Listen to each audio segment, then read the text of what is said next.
We are here to talk about a simple but really powerful truth. When women thrive, economies grow. Sounds simple, but it really is a powerful fact. Closing the gender gap is not just a nice to have, a social feel-good. It is really an economic powerhouse. And I can give you a data point on that. Estimates suggest that actually removing barriers to women's economic participation could raise global output by 15 to 20%. That is quite significant.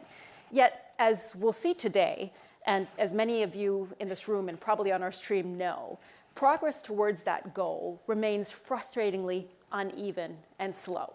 So we're going to talk about some of those barriers today. Now, before we get started, I want to get all of your input as well as you're here. We have a question on the screen. If you're in the room, I know you all have a phone. I will tell you to put it on silent, and then there is a QR code right here.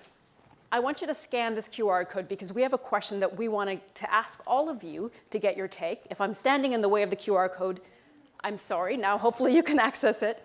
But I'm going to read this question out to you because it's an important way for us to get your sense of where you stand on some of these key issues. The question is, in your view, which area of legal reform would most expand women's access to better jobs in your country or your region? We have 4 choices here. Labor protections, such as equal pay and parental leave, equality in family law, such as inheritance rights, safety from violence, and then access to affordable quality childcare. So do make your selection, and I'll bring you the results a little bit later in the event. And we do have a really packed program for you today. We're going to start off with a fireside chat with the World Bank Group leadership who's sitting here. Then a big reveal of the report's findings, which we'll have as well. We're going to hear an inspiring story from an entrepreneur who's based in Brazil, empowering other entrepreneurs. And then an in-depth panel discussion with policymakers and experts. Just a housekeeping note if you're here in the room. If you would like to follow this discussion in French, Spanish, or Arabic, there are translation devices in the back of the room, just to my left there in the corner. So please do help yourself so you can follow along. And if you're joining us online, there is audio interpretation at worldbank.org.live. So with that out of the way, let's jump right in. Let's get started. It is my great honor to welcome our first 2 guests to get our morning started with this discussion. And I'll ask you to just hold your applause until I've introduced both of them. Indermit Gill, Chief Economist of the World Bank Group and Senior Vice President for Development Economics, and Paschal Donohoe, Managing Director and Chief Knowledge Officer of the World Bank Group. Please welcome me on stage, gentlemen.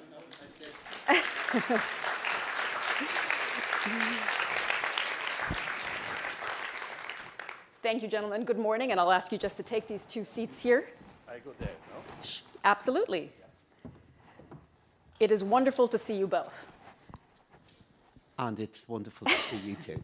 What a nice crowd. It is a wonderful crowd. Thank you all for making it out this morning. I know the weather has not been easy, and the transportation neither. So it's great that so many people are here.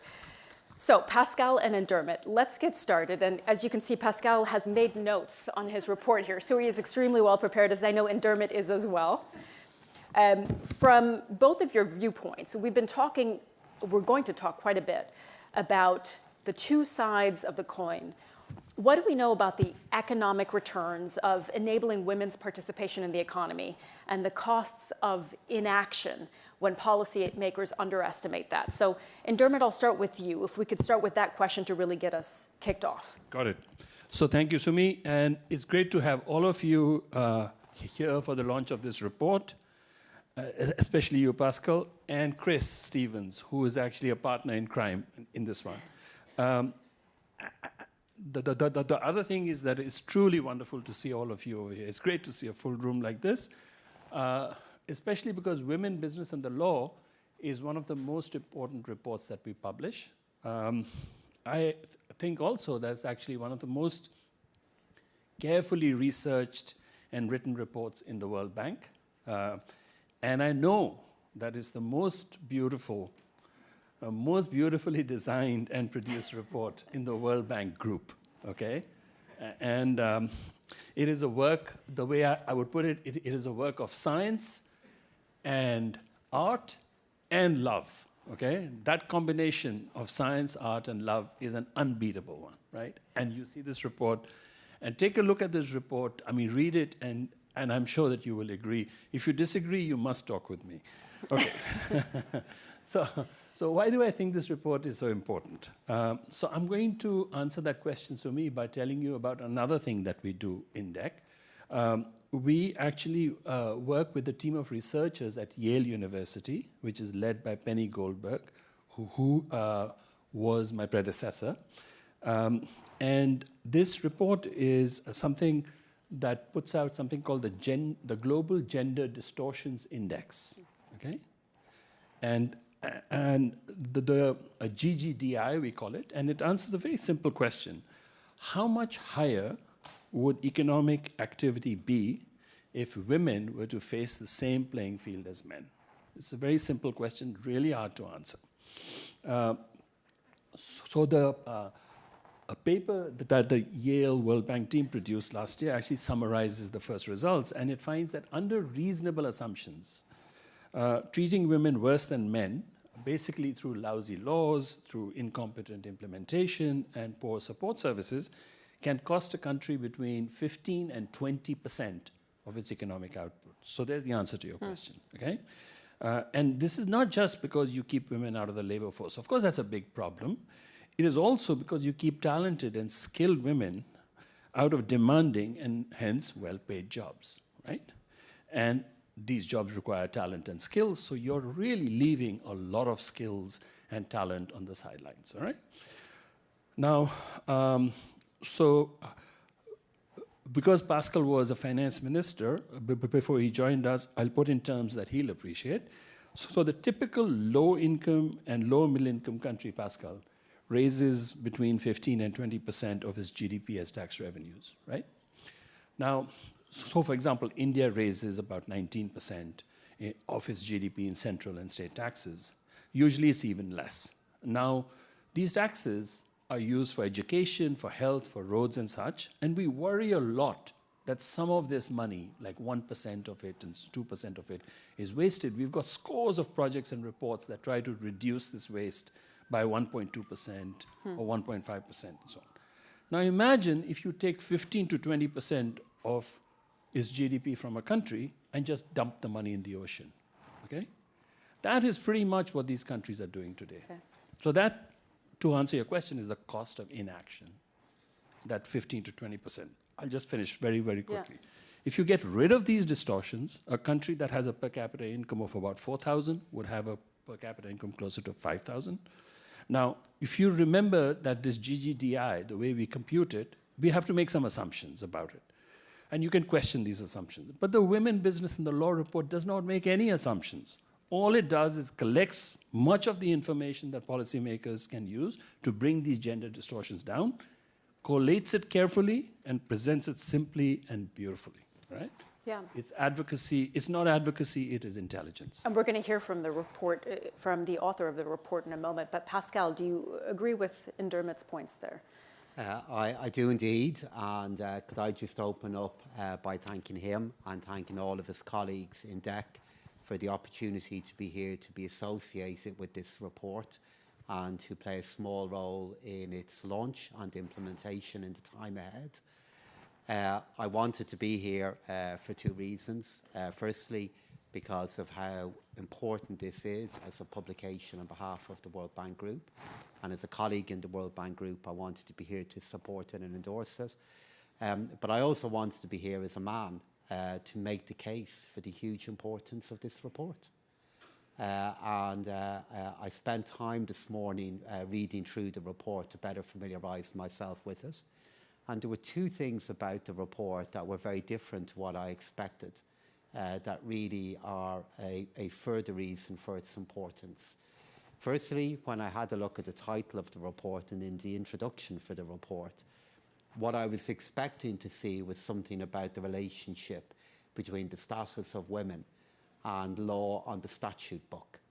And this may have been what this report was a number of years ago, but it's certainly no longer what it is about now, because it goes beyond the legal framework in terms of law and the statute book to look at what is the framework that needs to be in place to implement that laws, and what are the perception of women of the availability and status of those laws within their society.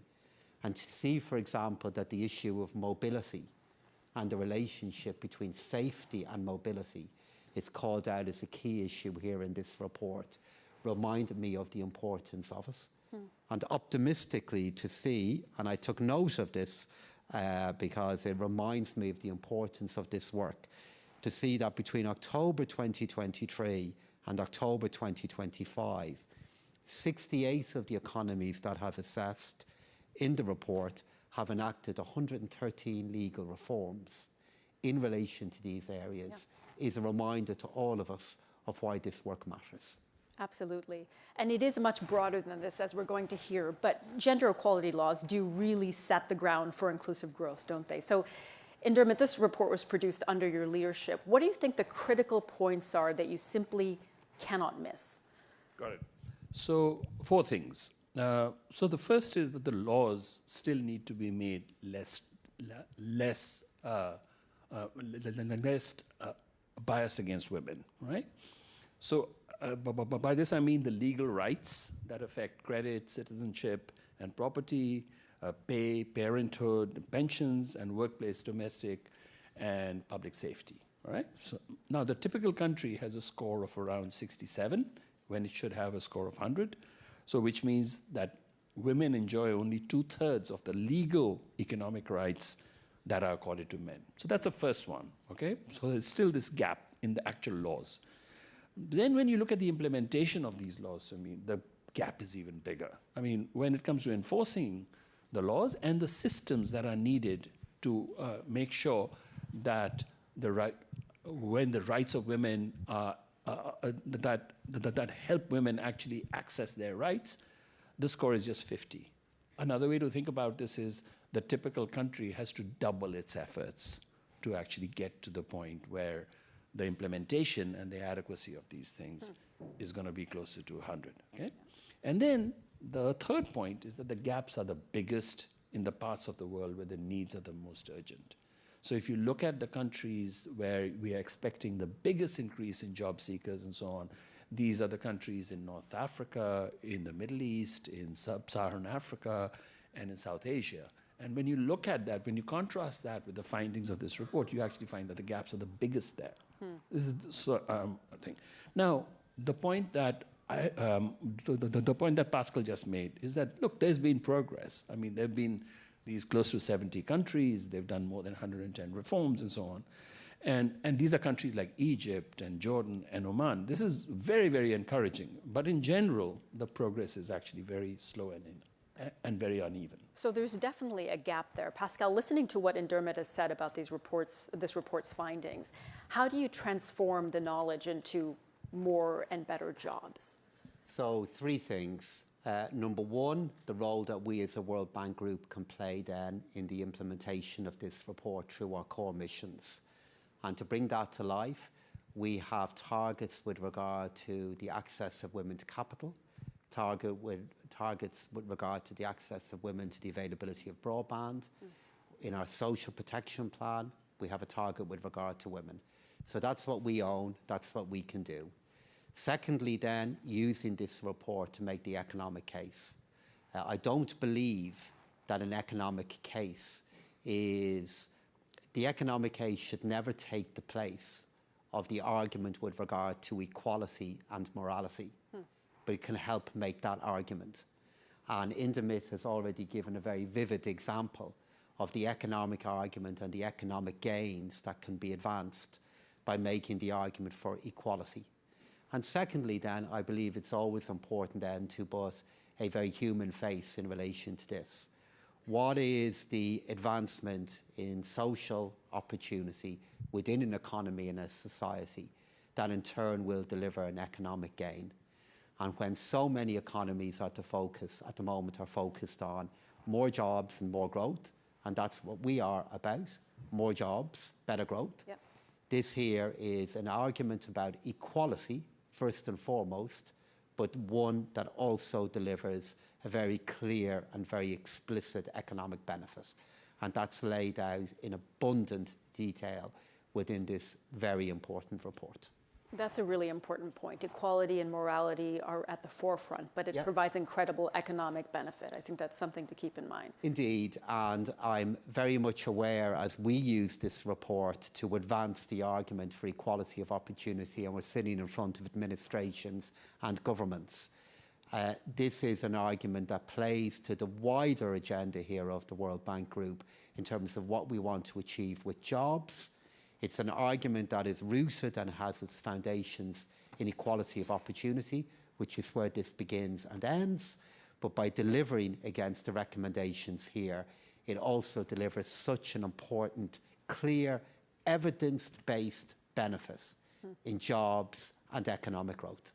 As we're sitting in front of government's policymakers, that takes me to my next question. Who in the government should be pushing for these reforms and ensuring that they are adequately financed in the budget line? So, Indermit, what is your take on that? I think everybody. I think, I mean, if you look at these, if you sort of see what are the sort of top priorities, essentially, Sumi, I would actually say that the biggest gaps are in childcare, entrepreneurship, and safety. Just look at those three subjects. I mean, childcare is usually the remit of a social ministry. If you look at entrepreneurship, it's the remit of the economy ministry. If you look at safety, it is the home ministry, you know. So these should be priorities in pretty much every country. So it's everybody's business. So there needs to be more synergy, is what you're saying, across government. Yeah, there has to be a recognition of this from the top. I think I could imagine a coalition of a politically elected leader of a country and the finance minister. And the finance minister actually tells the leader that, look, this is tantamount to taking all of our tax revenues in the typical country where more than half of the people live in the world. It's tantamount to just taking all of that money and just dumping it in the ocean, you know? Paschal, we should say you've been in many leadership positions in the past, the Minister of Finance for Ireland, the President of the Eurogroup for Finance Ministers. So from your perspective and having served in those roles, how can policymakers, some of whom are sitting in this room, who are responsible for finance and economic planning, as Indermit was just saying, how can they embed women's economic participation in their agendas? By never losing sight of the broader economic picture.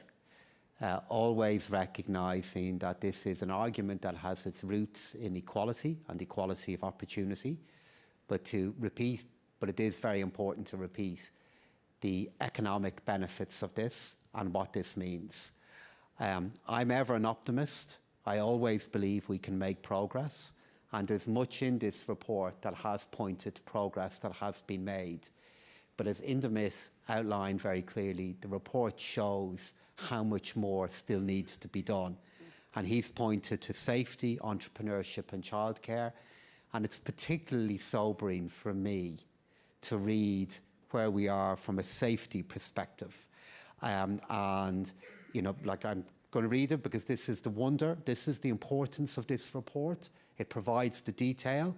For example, indicating that 144 measured economies still lack adequate legislation in child marriage, and exceptions allowing underage marriage with parental consent still participate in 83 of them. Evidence here regarding the fact that safety in the workplace, in many cases, is advanced, but when it comes to safety in schools, safety in public spaces, in many economies, it's behind where it is in the workplace. And this kind of objective detail on matters that have many different reasons for us to care about them, again, is why this report matters so much. So it's the bigger picture, but the bigger picture backed up with forensic detail on so many areas.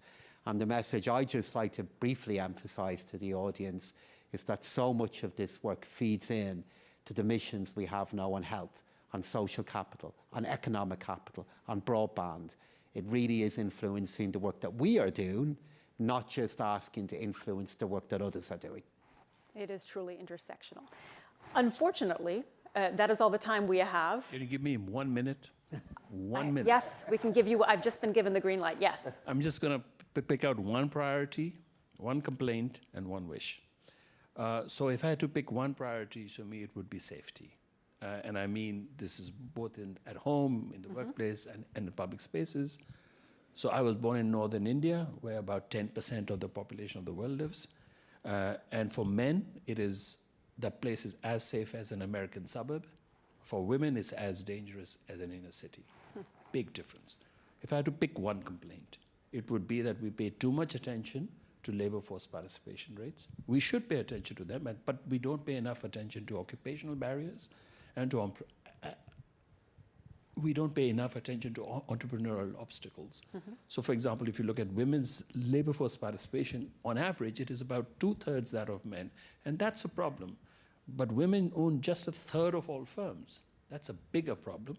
And why do women hold fewer than 1/5 of upper management jobs? So that's my complaint. If I had to pick one wish, it would be that the Women, Business and the Law report gets the same attention that Doing Business used to get, and then the Business Ready report will get for sure. And I think that this discussion is a great start to remedy. I couldn't agree more. Thank you, Indermit and Paschal. Terrific conversation, gentlemen. Really appreciate it. I'll just ask you to thank you. And gentlemen, you can just exit the stage this way. Thank you. That was a really illuminating discussion for getting us started this morning. Now, with no further ado, we've been teasing it all morning. It is time for our main presentation. So I want to introduce Thea Trumbic, who's the manager and lead author of the Women, Business and the Law 2026 report. She's going to walk us through this brand new report, its findings, and this is the official launch. So Thea, the stage is now yours.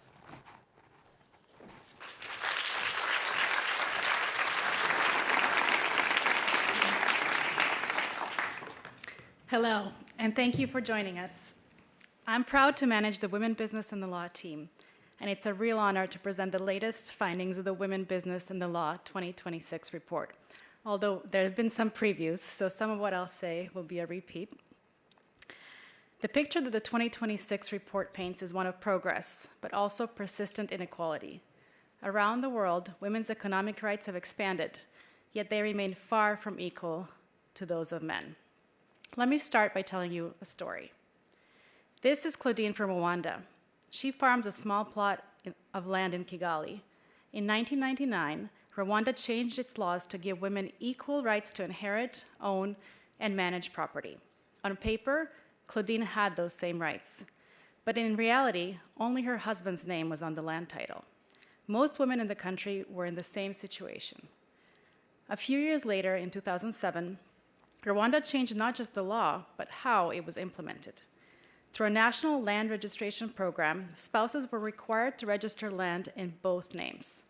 By 2014, nearly 10.7 million land titles had been registered, and in Kigali, women owned or co-owned most plots. In many rural areas, however, customary marriages still prevail, and women's names often remain missing from land titles. When Claudine's name was finally added to the land certificate, her legal right became a real one. She was able to apply for a loan, use the land as collateral, and invest in irrigation that improved her farm's output. But why am I telling you about Claudine's story? Because it captures a core message of Women, Business and the Law 2026. Legal equality on paper is not enough. Rights only change lives when systems and implementation make them real. Claudine did not need a new right. She needed her name on the title. And despite progress on legal equality, we still see fewer women working, owning businesses, and rising to positions of leadership in both the private and the public sector. The scale of this challenge is impossible to ignore. As our opening discussion made very clear, the numbers speak for themselves. No economy can unlock its full potential while billions of women remain legally barred from equal economic opportunity. Over the next decade, 1.2 billion young people in developing countries will enter the workforce. This is one of the largest economic opportunities of our time. Ensuring that young women enter that workforce on equal footing is not just a fairness goal, it is a smart strategy for economic growth. In many countries, removing barriers to women's economic participation could rise national GDP by 15 to 20%. The message is clear. Investing in women's economic opportunity is one of the highest return economic strategies available to governments today. But realizing this potential requires more than good intentions. It requires understanding where the barriers are, how they are embedded in laws, institutions, and systems, and what it takes to remove them. Women, Business, and the Law was designed to do exactly that, to measure those barriers systematically and globally. For the past 17 years, Women, Business, and the Law has analyzed the laws that shape women's economic lives around the world with one goal: to measure how laws or their absence affect women's economic opportunities. But year after year, one lesson became clear. In too many places, laws on the books are not enough. Without effective enforcement, legal rights remain theoretical. The 2026 report marks an important evolution. For the first time, it examines not only the degree of equality in laws as written, but also whether those laws are effectively implemented and meaningfully enforced in practice. For women like Claudine and million others, we don't want to see equal rights only on paper. We want women to have equal rights in practice. The report covers 10 topics structured around a woman's working life cycle, providing a comprehensive assessment of the global state of her economic rights. These topics span the areas from safety and mobility to employment protections and pay, childcare, entrepreneurship, asset ownership, and retirement security. And this year, we introduced a series of methodological innovations designed to enhance precision, comparability, and policy relevance. This includes refinements of questions across pillars to better reflect current legal and economic realities, partial scoring to recognize incremental progress and gradual reforms, and the measurement of enforcement perceptions using anchoring vignettes to calibrate expert assessments and reduce subjectivity bias. The findings of our 2026 report are quite striking. Women's rights to participate fully in the economy remain incomplete and uneven across economies, both in law and in practice. Even where equal rights exist in law, the mechanisms to make them effective lag behind. And in too many places, these laws are merely a suggestion if they are not well enforced. Let's take a closer look at these findings for each of these pillars. Women enjoy only 2/3 of the legal rights of men worldwide. And nowhere, not in a single one of the 190 economies assessed by this report, do women enjoy the complete set of rights measured by Women, Business, and the Law. That means that legal equality remains out of reach for every woman in the world. In fact, only 4% of women live in countries close to legal equality. Only 14 economies score over 90 out of 100 in the Women, Business, and the Law Legal Frameworks Index. We've heard this already, but the 3 topics where we saw the weakest performance were safety, entrepreneurship, and childcare. When women are not safe, they cannot participate in the economy at all, not just on equal terms. Yet around the world, women benefit from only 1/3 of the legal protections they need from domestic violence, sexual harassment, child marriage, and femicide. And women entrepreneurs could be a powerful engine of growth, driving businesses, creating jobs, and delivering innovative solutions to challenges.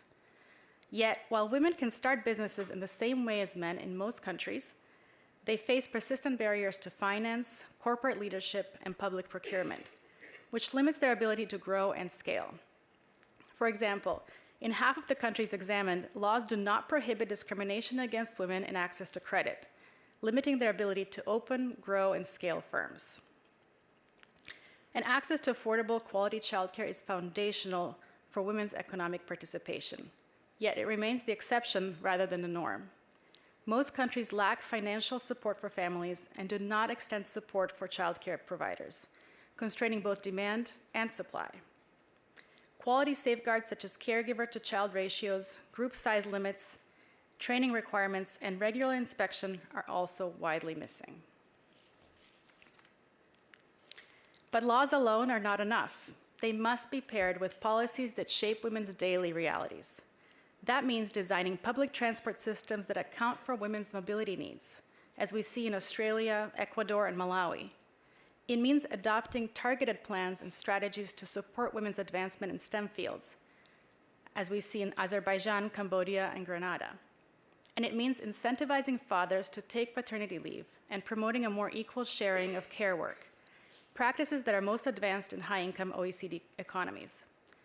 While these are encouraging examples across regions, the broader picture is less reassuring. Globally, only about half of these supportive frameworks needed to translate legal equality into real opportunity are in place. Without strong institutional support, legal reforms will fall short. And when it comes to enforcement, we see regional variation across most topics, with OECD high-income economies and those in Europe and Central Asia generally performing better than those in other groups or regions. But the perception of enforcement of safety remains low everywhere. As I had mentioned earlier, the legal protections against violence are largely missing, but even when they exist, they are not enforced. Insufficient enforcement may mean that when a woman reports a domestic abuse to the police, the case is not formally recorded or does not lead to an investigation. Even the best laws cannot deliver results if enforcement is weak and social norms continue to shape women's economic outcomes. Only by tackling both legal barriers and social norms can laws translate into real change. But the good news is that the world keeps moving forward. Over the past 2 years, 68 economies enacted 113 legal reforms, particularly in the areas of safety, entrepreneurship, and parenthood. These reforms occurred across all income levels and regions and focused on increasing protections against cyber harassment, introducing more inclusive corporate leadership requirements, and expanding parental leave for mothers and fathers. Across all 10 topics measured by the report, 6 economies reformed the most: the Arab Republic of Egypt, Madagascar, the Federal Republic of Somalia, Oman, Jordan, and the Kyrgyz Republic. These top reforming economies span different income levels and regions, showing that progress on gender equality is achievable across a diverse group of legal and institutional settings. So let me close with a clear action agenda. At the foundation of women's economic opportunity are equal legal rights.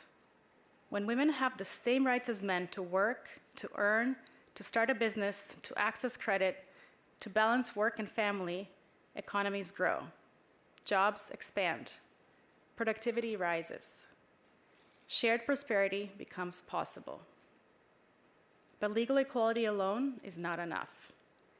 First, we must ensure opportunities at every age and every stage of a woman's life: safety from violence, access to childcare, fair parental leave, equal pay, access to finance, and job creation policies are interconnected. And women's economic participation does not exist in a vacuum. It is shaped by legal frameworks, but also by human capital investments and by shifting the social norms that influence decisions at home and in the workplace.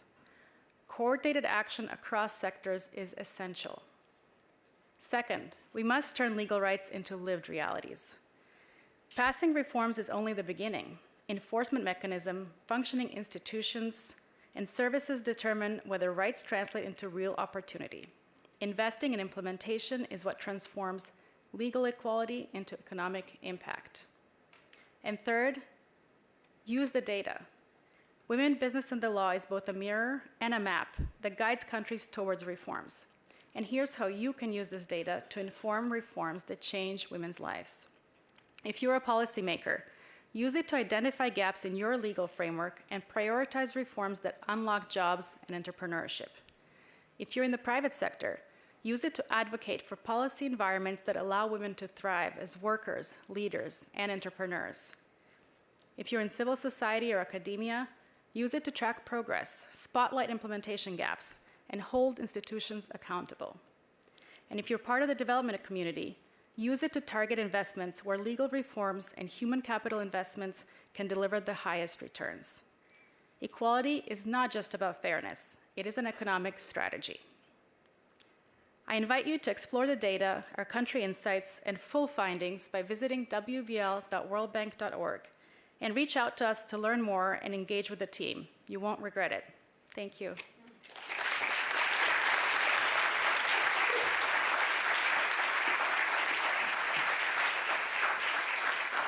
Thank you. Thank you, Taya. That was really interesting. And I think Indermit said it well when he said that is a work of science, art, and love, indeed. And thank you for sharing Claudine's story as well. I think in putting a personal face on this report, it really helps us understand the impact. And we're going to continue to do that now, putting a personal face on this report. Behind every statistic is a person, of course, and to show us what that looks like on the ground, we're joined by an incredible entrepreneur who is based in Brazil.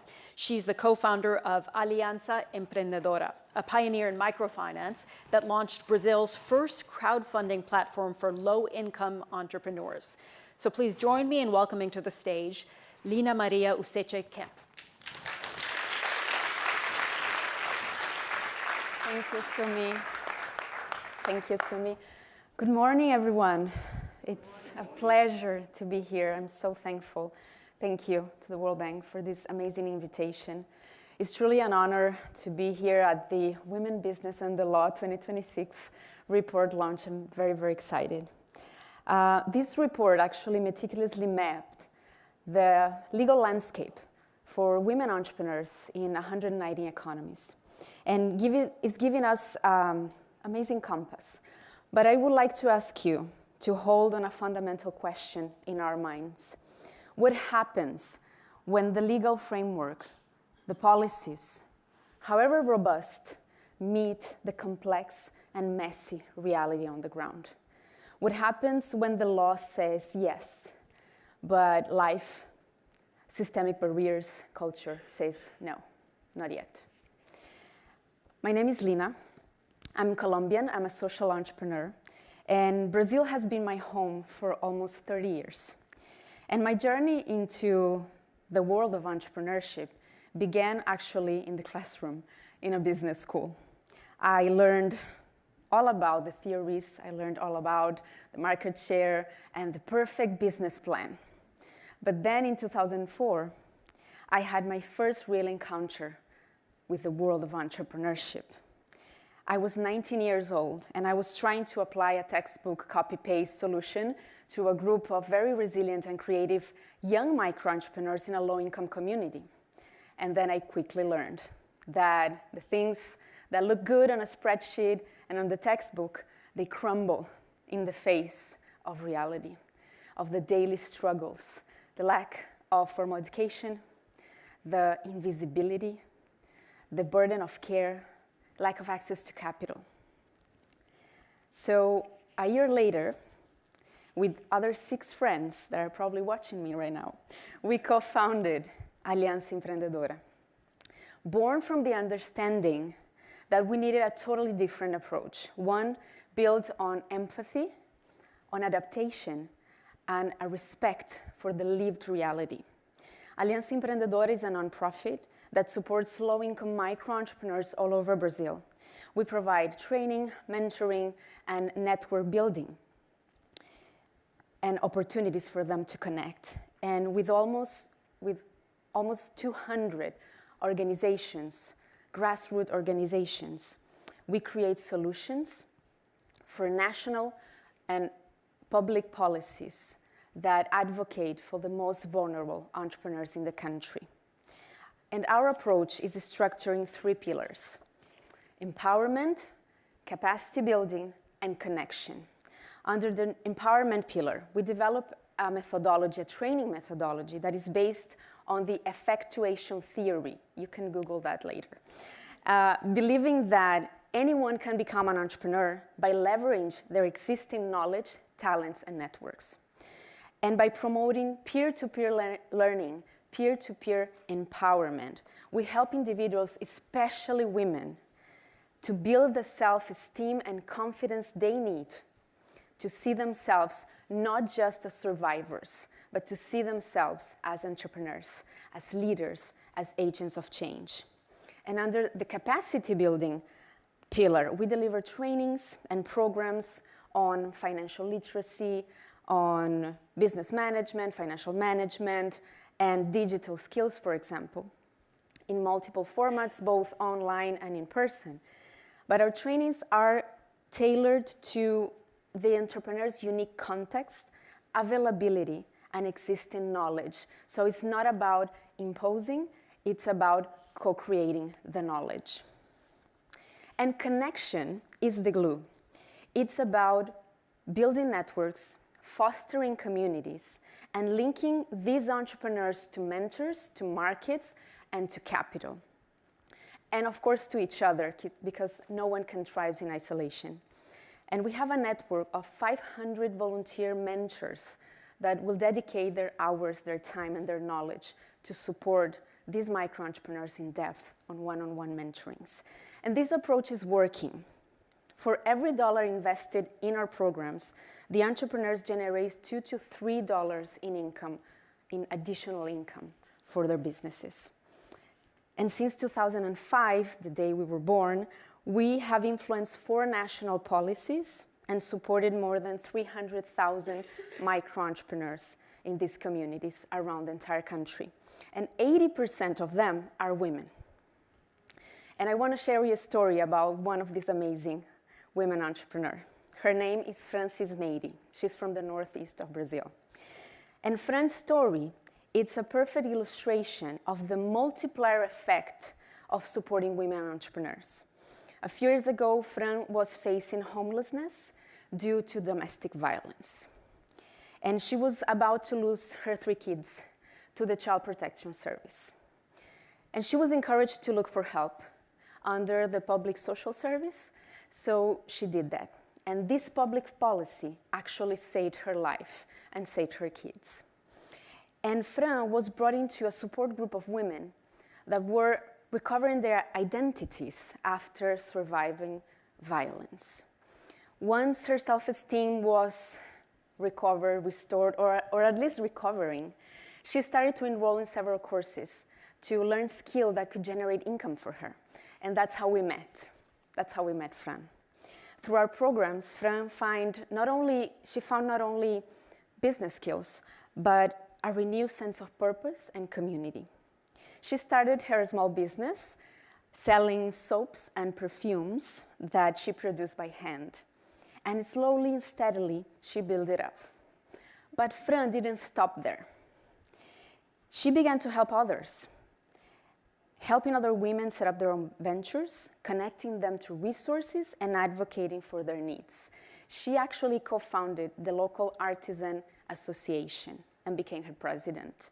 And now, Fran not only changed her life, but she's catalyzing change and transformation for hundreds of other women entrepreneurs in her community and her city.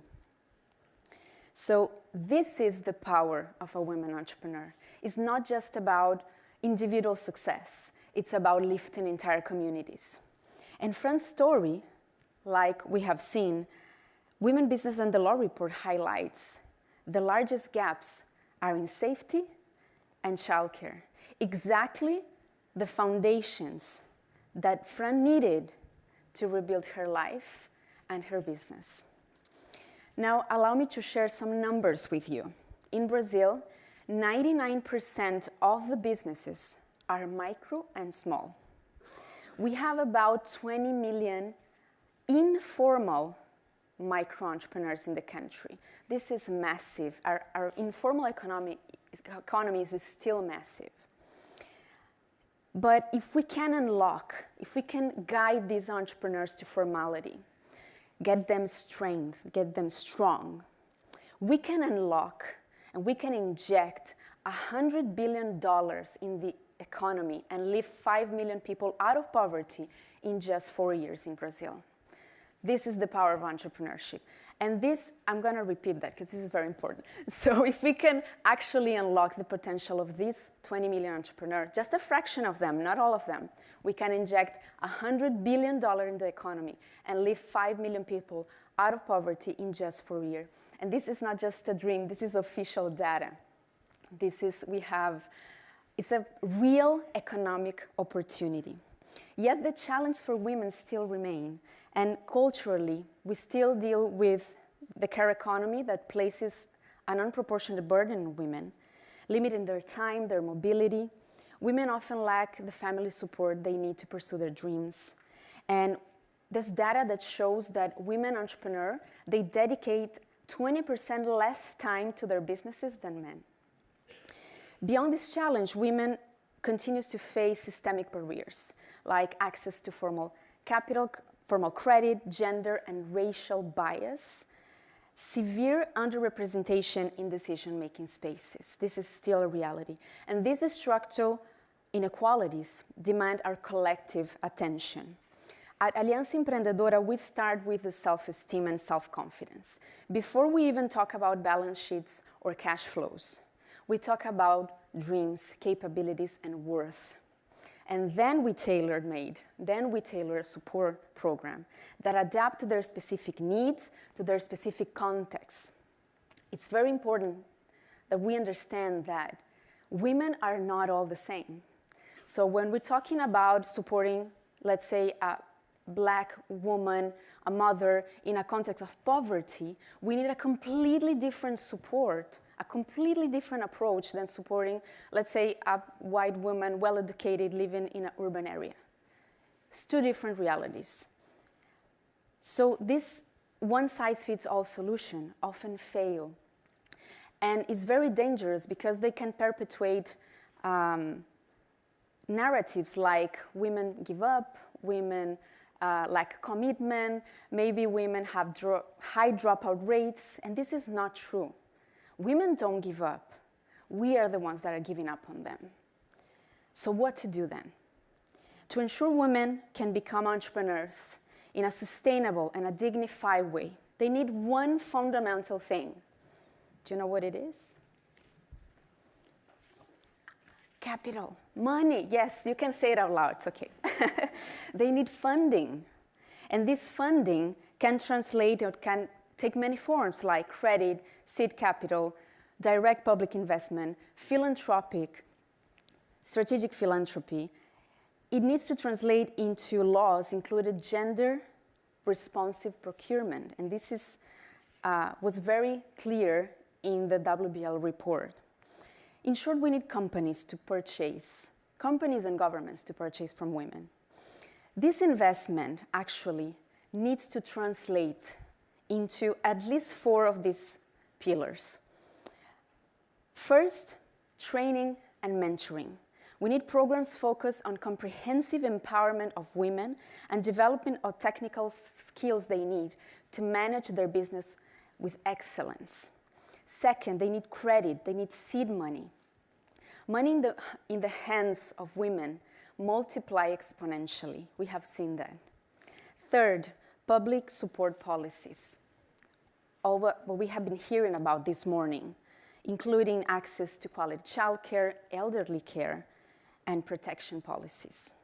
And last but not least, political representation and diversity in decision-making spaces. We must ensure that there are more women in the decision-making spaces, both private and public, because these make a difference. Women will reflect other women's needs, will reduce inequality, and will transform entire systems. And before I go, I would like you to remember this simple chain of events, okay? Self-esteem and self-confidence triggers action. Action brings customers and sales and income. Income improves the quality of life of these women, her family, and her community. This creates jobs. This supports formalization. This builds stability and security for this woman and her family. This is economic and social development. That is the power of a woman entrepreneur. And please, let's us not only admire that, let's support her. Let's make it happen. The Women Business and the Law report just gave us the map, but it's up to us to build the bridges, to clear the path, and to ensure that every woman everywhere has the opportunity to lead and to transform the reality around her. Thank you very much. Thank you. Thank you very much. Fantastic job. Thank you. Thank you. Okay, thank you so much to Lina. That was an incredibly inspiring talk, and congratulations to your organization for the work that you do. I want to take the opportunity now to take a quick look at that quiz that I hope you all took part in a little bit earlier today. Not really a quiz, a poll, of course. Nobody's being tested early this morning. But I want to see what your answer was to the question, which area of legal reform would most expand women's access to better jobs in your country or region? So here you can see the results. 45% said labor protections, 21% said access to affordable quality childcare, 18% equality in family law, and 16% safety from violence. Of course, there is not one answer here that is right. It is the totality of these answers, but really interesting to get a sense of where you all see the priorities lying right now and taking the next steps, the actionable steps from this report. Now, I want to thank the online audience who's watching on social media. You can continue watching on worldbank.org/live, and that stream is going to be switched at this moment. We're going to continue the discussion about reforms and policy actions with our panelists today, who I'm very honored to welcome to the stage to join us for our conversation. The Honorable Nana Oya Bampo-Addo, Deputy Chief of Staff responsible for Finance and Administration in the Office of the President of the Republic of Ghana. Also, Gargi Ghosh is with us, President of Global Policy and Advocacy of the Gates Foundation, and Norman Loaiza, Director of the Policy Indicators Group at the World Bank Group. And we will also hear a special video message from Her Excellency Wafa Bani Mustafa, Minister of Social Development of Jordan and Chairperson of the Inter-Ministerial Committee for Women's Empowerment. So I'll ask our panelists now to join me on stage. Please.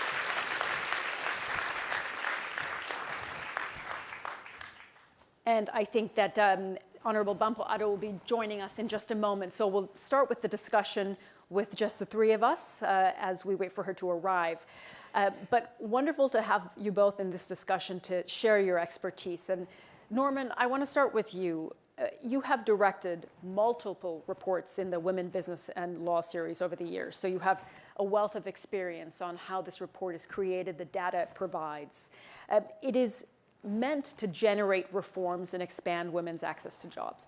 What ingredients do you see in this report that make it really valuable for policymakers who might be here in the crowd today, who are looking to drive reforms? Thank you, Sumi. The most important innovation that the report has is this transition from laws on the books to laws in practice. Let me tell you a bit about the evolution, which actually Paschal, in his remarks, observed very well. When I became director of this group, I was actually in Malaysia. This was during the pandemic. So I got the first draft of the report. We were going to go through a bank-wide review, and I actually shared the report with two female colleagues in Malaysia, and I asked them for their comments. And they said, well, interesting report, but it doesn't reflect the reality of women in our country. So I conveyed that message to Thea and the team. We had a discussion, and Thea gave me a very good answer. She said, well, but actually, this is what is stated in the law. Okay, of course, that's a very strong answer. It couldn't quite satisfy my colleagues in Malaysia, but when we went through bank-wide review that year and the following years, what we realized is that this comment came popping up. That is, you need to actually measure also the impact of the laws in reality. And Thea and team took this at heart. They decided to improve the project in a way that it will go not only as a reflection of what's on the books, the law as written, but actually how it is implemented in practice. And they did it in a very structured way. And that's what we have now. Of course, this reminds me of this proverb that the blueprint is not the house. Very, very clearly so. But of course, you need a blueprint to create a good house. But after you have this map, this blueprint, you need to implement it in practice.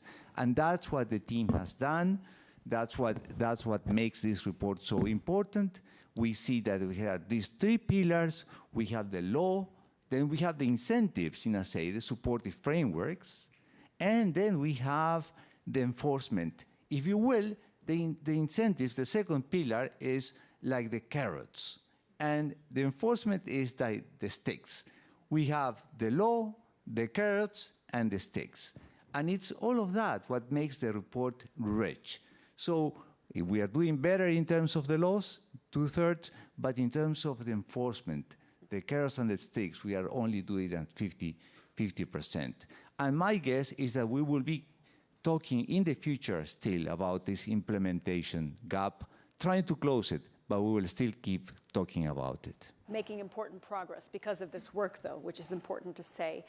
Honorable Bampo Addo, it's wonderful to have you here on stage with us. And we want to talk a bit about Ghana, because Ghana has been taking action to enable economic opportunities for women in particular.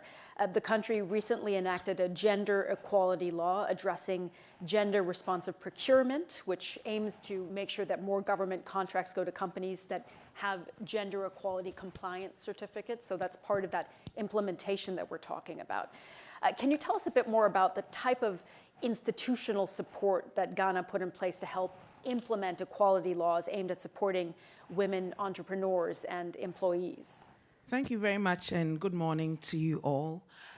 It's very important that we also talk about the Affirmative Action Gender Equity Act that Ghana passed in July 2024. So this act is quite broad-based. It looks at addressing systematic historic discrimination, especially against women, and also promoting gender equality. So yes, Section 17 speaks to the promotion of gender-sensitive budgets across all levels of governance in Ghana. In addition to this, we also have the carrot and stick approach. So when you review the law, you realize that there are rewards, but at the same time, there are also penalties. And in terms of institutional report, it's important to note that 90% of our women are in the informal sector, and 44% are in the micro, medium, and small enterprise. So it's very important to focus on them. So we have an apex development agency that is called the Ghana Enterprises Agency that has actually partnered with the World Bank to implement programs that seek to support female entrepreneurs.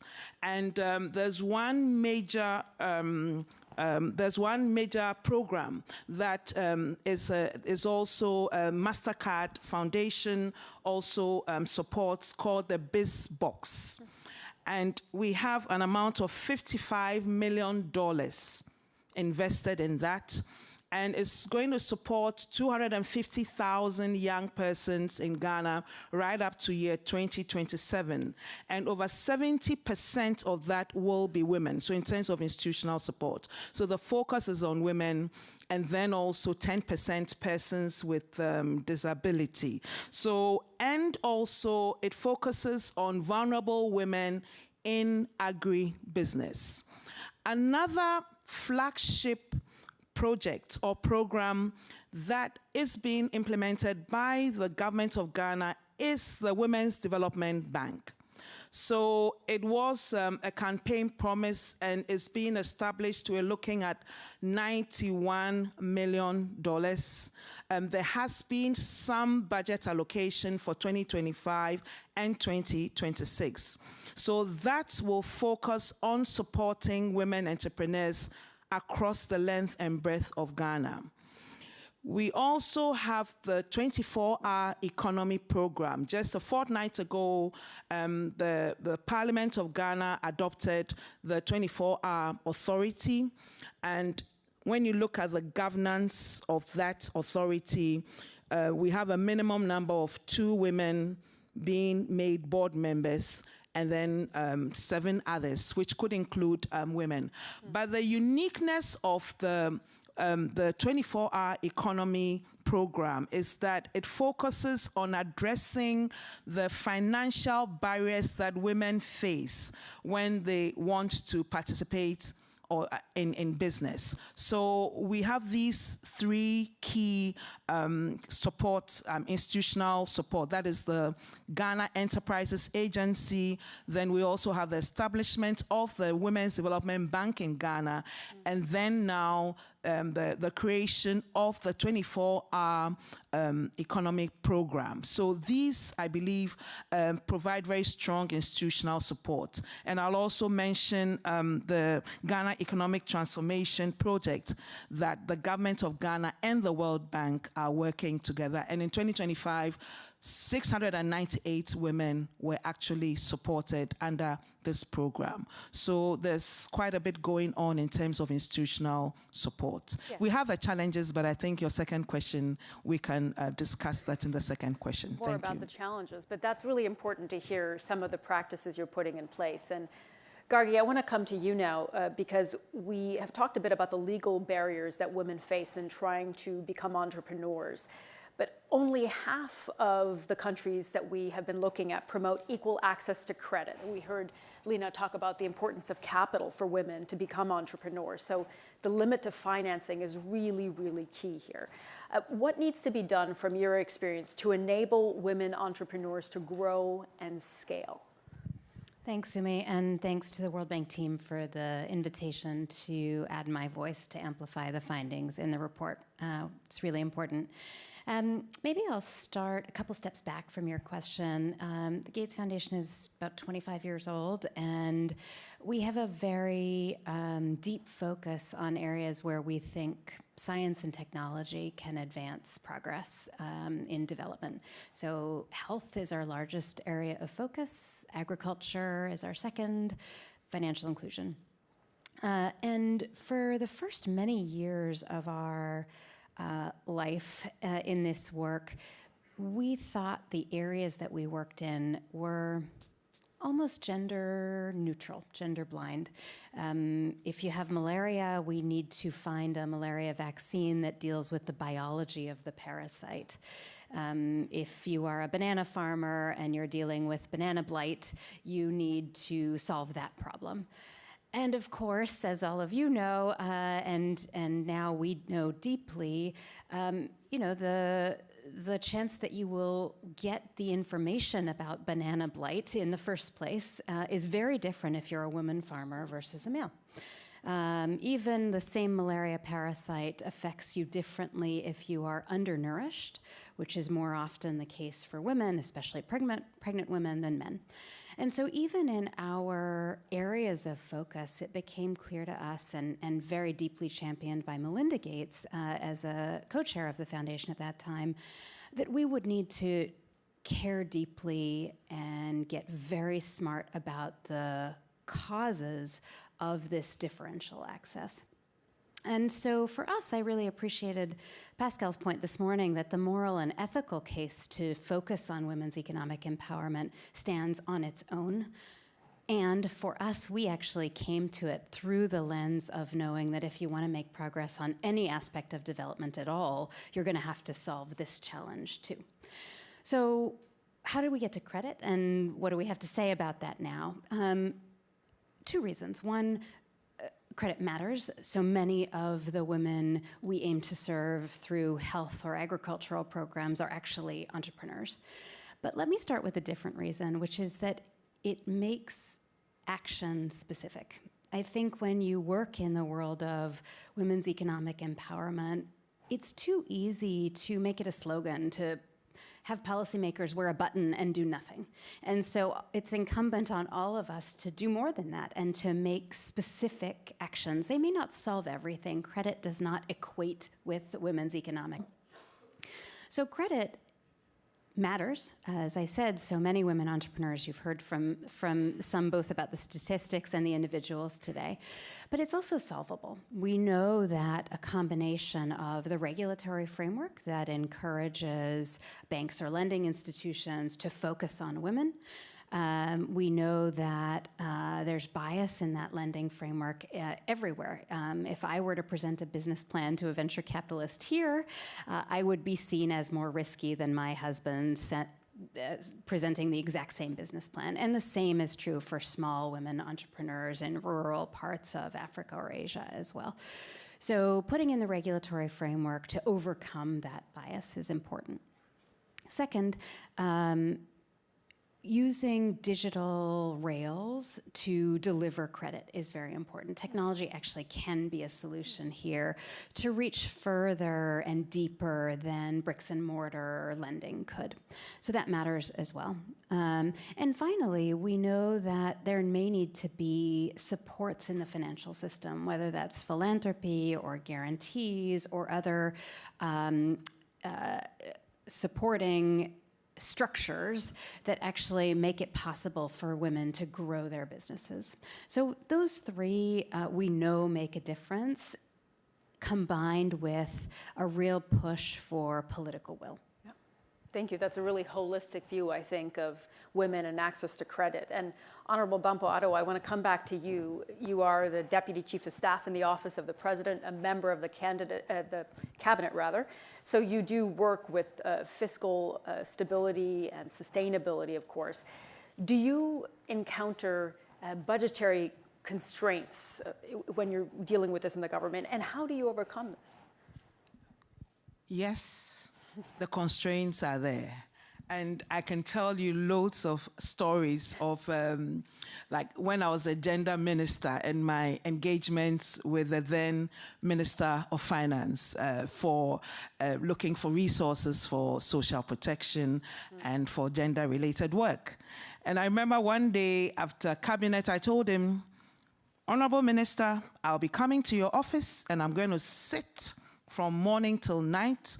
I have breakfast, I have lunch, I have supper in my basket, and I'm going to sit there, and until you get me some money for social protection, I'm not moving. Well and done. Even for the president of Ghana, there was one period I called him every morning. If he picked up, other mornings he didn't pick, I'll send him a message. So the advocacy part is there, but in terms of on a more serious note, the fiscal constraints are there, especially for us coming from middle income, lower middle income, and what have you. There's a strain on the budget. There are competing interests, infrastructure, and all others. So you realize that we are the low bracket, maybe 2% or below. And so we have to make a very conscious effort. And that's where strategic partnerships come in. And that's why we're really very grateful for the strategic partnership with the World Bank and other like-minded development partners. So we hone our resources together and then work together for a common purpose. But beyond that, the political will is also very important. For us in Ghana, we're almost coming out of an IMF program. Hopefully by July would be off. And so it's very, the resource mobilization and resources for implementing some of these programs, a top priority. But the uniqueness of it is that in coming up with a set of priorities for this government under President John Dramani Mahama, the Women's Development Bank is a key priority, and that helps a lot in terms of economic empowerment. The 24-hour economy is also a key priority. But then I look at the map just behind you, and we still have issues of safety, work, marriage, parenthood, childcare, and what have you. So even beyond the financial constraints, these are still problems and issues. Is there a change of mindset, do you see, in the acceptance of these being issues that need to be addressed? It's still work in progress, because I'll give an example of the Ghana Supreme Court judgment on the issue of property rights of spouses. That has a direct linkage with economic empowerment and the rights of women. So we're backtracking on that. And that has implications for all that we're talking about today. So I'm just saying that these, the roadmap that you have put out there is very relevant and is very real. If we don't have safety, if we don't have protection in marriage, if we don't have the issue of assets, if we don't have mobility, then it creates a layer of challenges for women who are seeking to be economically independent and who are seeking just to be able to get a job to put 3 meals at the table. And we also have the cultural and traditional challenges. But yes, financial constraints are there. But when you have the political will and you have a core of leaders who believe that when women are empowered and given the resources to work, that helps overall in human development, then that's the way to go. So we're working consciously on that. The entire economy thrives, as we have been saying. Benefits Ghana. Yes. Gargi, I want to come back to you because fiscal policy is really important. We've been hearing that, of course, from Honorable Bampo Addo. That was highlighted in a recent Women, Business and the Law policy research paper that was supported by the Gates Foundation. And it presents new data demonstrating the importance of integrating gender into taxation and public spending to deliver results. So in your view, from your experience as well, how can resource budgetary decisions expand women's economic participation? You know, I think the budget is the practical manifestation of policy intent. And so as we look at a situation as highlighted in the report this year, where there is a gap between laws on the books and how implementation looks in reality, for me, the process of budgeting and spending is one of the critical ways to bridge that gap. And we've seen that in action. We heard about the story in Rwanda with Claudine, India, Uganda, where you're starting to see the progress of what used to be called gender budgeting, but is now really just budgeting against a series of policy intentions. It does make a difference to labor force participation, to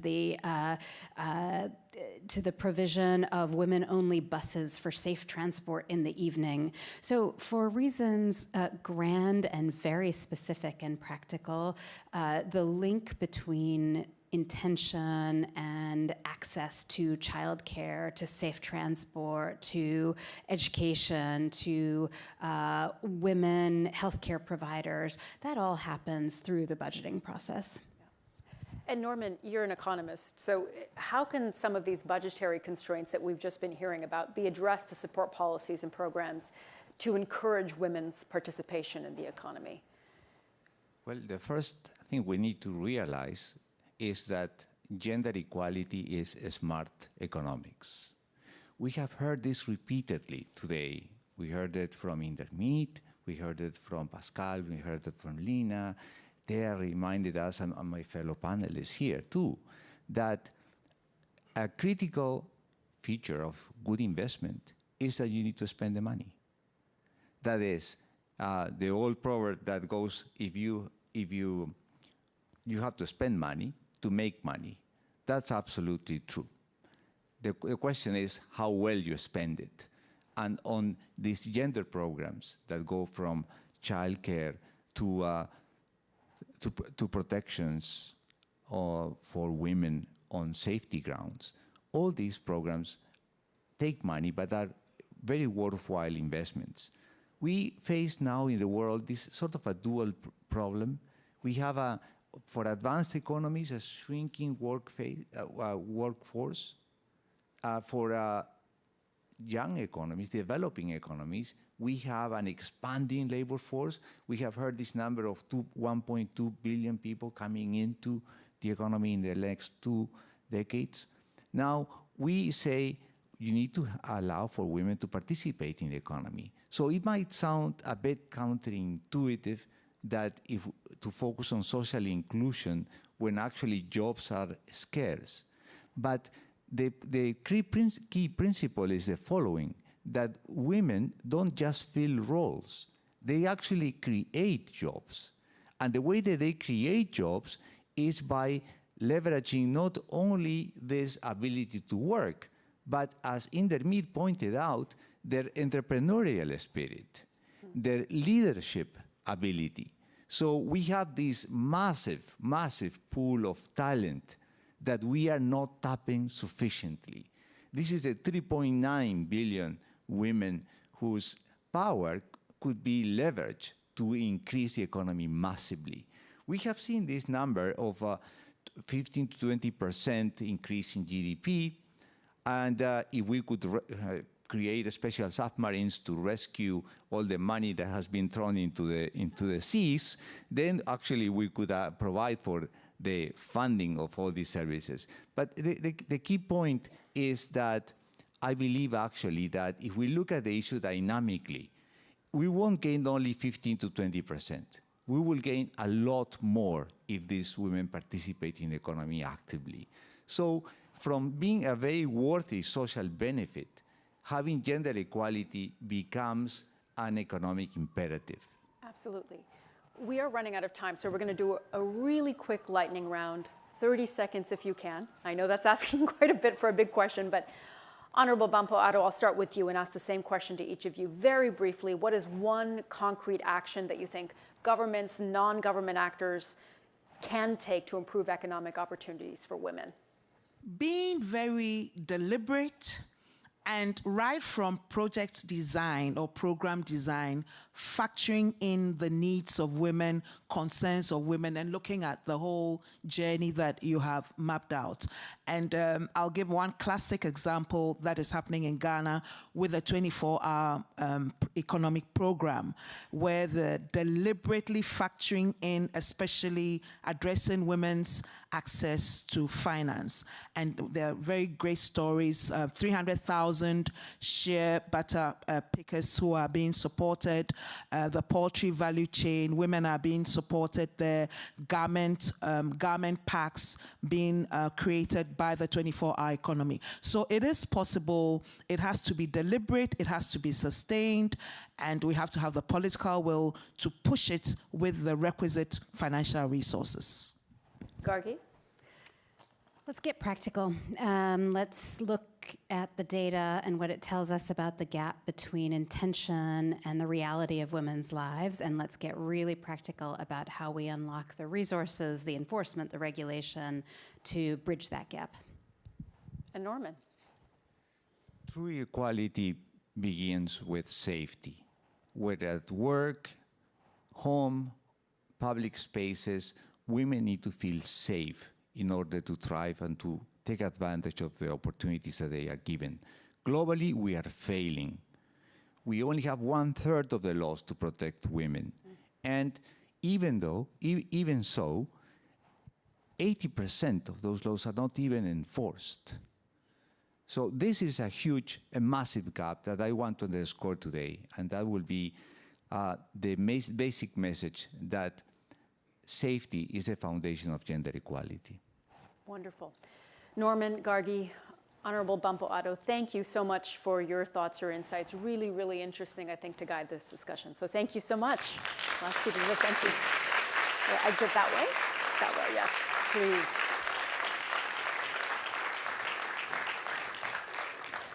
That was a fascinating discussion, I'm sure you'll agree, and really helps bring around the entire talk around the report today. Speaking of taking action, one of the countries that has made meaningful progress is Jordan. In the past 2 years, it has actually lifted restrictions on women's access to industrial jobs. It's mandated equal pay, which we've heard is an important aspect, and expanded paid leave. So we want to share with you a video message from Her Excellency Wafa Bani Mustafa, Minister of Social Development for Jordan. Her Majesty Queen Rania once said, when you empower a woman, you empower a whole society.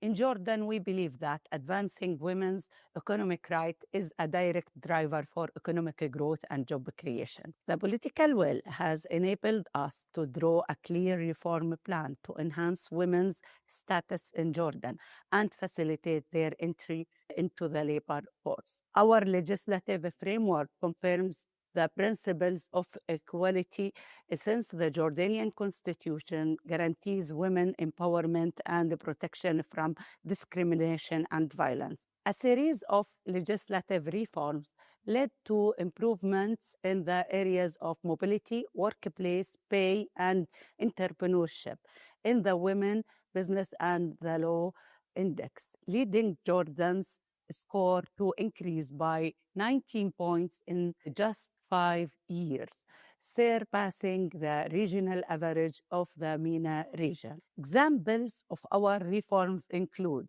improving the workplace by prohibiting gender discrimination and unequal pay, criminalizing sexual harassment, and removing restriction on certain provision and working hours.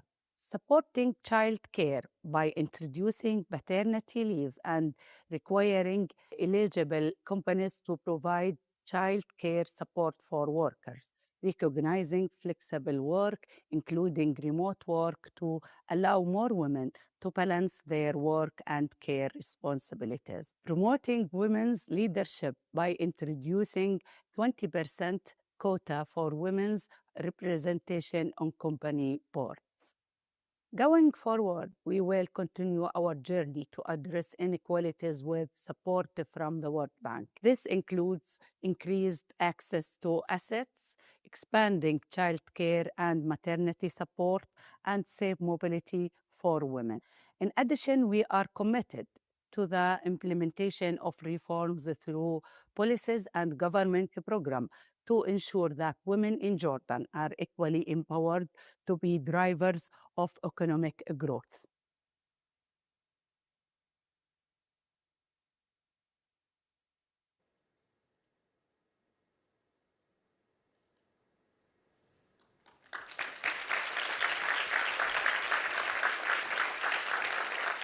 Thank you so much to Her Excellency for sharing that video. And I want to thank all of you, our audience here, and of course, those who have joined us online as well, and our speakers who provided really interesting input today. If I may ask for a brief round of applause for the Women, Business, and the Law group who've done a fantastic job preparing for today. They've been really fantastic. Well done, well done. And of course, you can still see this QR code here. The full report is available to download right now. It's wbl.worldbank.org. Please download it, read it, share it with people you know who you think might be interested as well, and use it, of course, to drive change, as we've heard. I want to thank you all again so very much. I'm Sumi Somaskanda, and for everyone at the World Bank here today, thank you for being here, and hope to see you again the next time. Thank you.